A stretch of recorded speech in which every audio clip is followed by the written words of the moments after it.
Hello, welcome back to my channel. আজকের ভিডিওতে আমরা দেখব বেডরুমের কিছু কমন মিস্টেকস এবং এগুলোর সমাধান।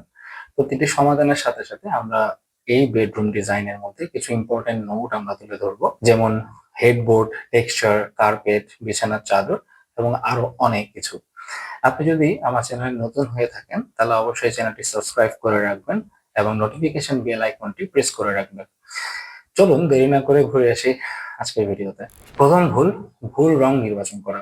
অনেকে মনে করে থাকেন বিভিন্ন রকম কালারফুল যে রংগুলো থাকে, যেমন কন্ট্রাস্ট টাইপের কিছু কালার, লাল, নীল, গাঢ় টাইপের বেগুনি বা গাঢ় সবুজ, এই ধরনের কালারগুলো বেডরুমের ওয়াল ডিজাইনের ক্ষেত্রে আপনাকে খুবই প্রশান্তি দিবে না। কারণ দিন শেষে আপনি যখন বাসায় ঢুকবেন তখন তখন আপনার আসলে প্রশান্তির প্রয়োজন। এই প্রশান্তিটা অনুভব করার জন্য আপনার রিল্যাক্সেশন টাইপের কিছু কালার অবশ্যই দরকার।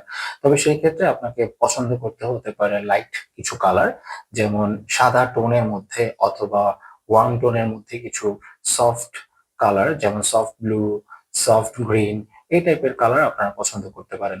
তবে কন্ট্রাস্ট যদি আপনার একান্ত দিতেই হয় তাহলে মনে রাখবেন বেডরুম ডিজাইনের মধ্যে ওয়াল বা বড় কোনো ফার্নিচারের মধ্যে আপনি কখনো কন্ট্রাস্ট টাইপের কোনো কালার দিবেন না। সেই ক্ষেত্রে আপনি যদি কন্ট্রাস্ট কালার দিতেই হয় তাহলে বেডরুমের মধ্যে যে ছোট ছোট অবজেক্ট থাকে, যেমন কুশন, বালিশ এবং কি আপনার নাইট স্টেইন থাকতে পারে অথবা আপনার ফটো ফ্রেম, এই জিনিসগুলোর মধ্যে আপনি আপনার কন্ট্রাস্টের যে কালার গুলো, যেমন লাল, হলুদ, নীল, সবুজ, গাঢ় যে কালার গুলো থাকে কালার গুলো আপনারা ইউজ করতে পারেন। তখন হয়তোবা বেডরুমটা দেখতে অনেক লুক্রেটিভ হইতে পারে। দ্বিতীয় নাম্বার ভুল হচ্ছে ভুল উচ্চতায় নাইট স্ট্যান্ড রাখা। আমরা প্রায়শই বেডের পাশে যে নাইট স্ট্যান্ড রাখি সেই নাইট স্ট্যান্ডের উচ্চতা বা হাইট মেনটেন করি না। সেক্ষেত্রে যদি আপনারা হাইট মেনটেন করতে চান তাহলে বেডের যে হাইট আছে হাইট থেকে 4 ইঞ্চি অবধি আপনার নাইট স্ট্যান্ডের হাইট রাখতে পারেন।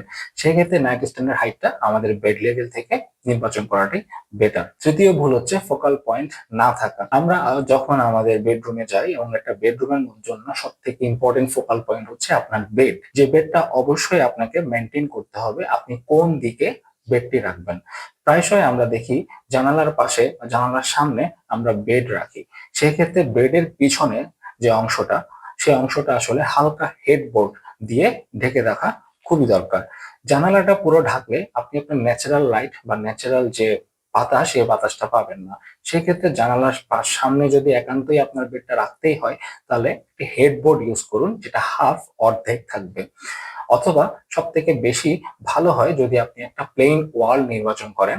সেক্ষেত্রে বেডের যে পজিশন, সেই পজিশনটা রাখবেন এবং বেডের পিছনে যে ওয়ালটা থাকবে সেই ওয়ালটা প্লেন ওয়াল। ওই প্লেন ওয়ালে আপনি কিছু আর্ট ওয়ার্কের কাজ করতে পারেন, যেমন ওয়ালপেপার রাখতে পারেন অথবা দুই সাইডে দুটো ফ্রেম করতে পারেন, কাঠের কাজ করতে পারেন। সেক্ষেত্রে আপনার ফোকাল পয়েন্টটা দেখতে অনেক সুন্দর লাগবে। আপনার বেড পজিশন এবং ফোকাল পয়েন্ট নিয়ে আপনার ইন্টেরিয়র ডিজাইনটা ফুল কমপ্লিট মনে হবে।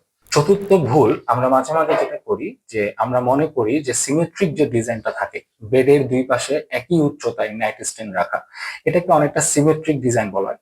কিন্তু সবসময় যে সিমেট্রিক ডিজাইন ফলো করতে হবে এটা বাধ্যতামূলক নয়।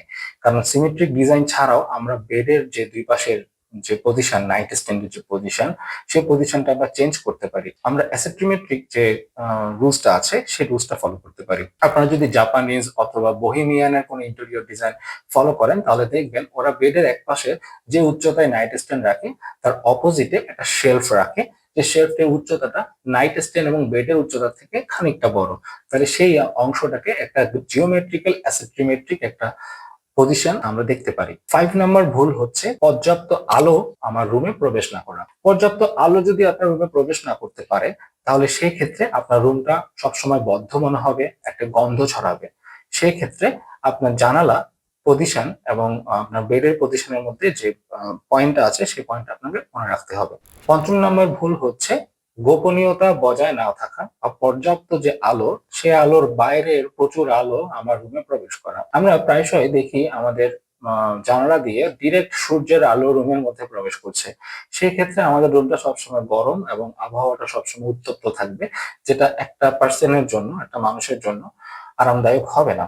মানে দিন শেষে যখন সে বাসায় থাকবে বাসার পরিবেশটা সবসময় একটা গরম থাকবে। তো সেক্ষেত্রে বাইরের যে সূর্যের আলো, সূর্যের আলোটাকে ব্লকেজ করার জন্য আপনার ব্ল্যাক আউট টাইপের কিছু কার্টেন আছে, সেই কার্টেন গুলোকে ইউজ করতে হবে, যাতে দিনের বেলাও আপনি একটা সফট একটা ন্যাচারে থাকতে পারেন।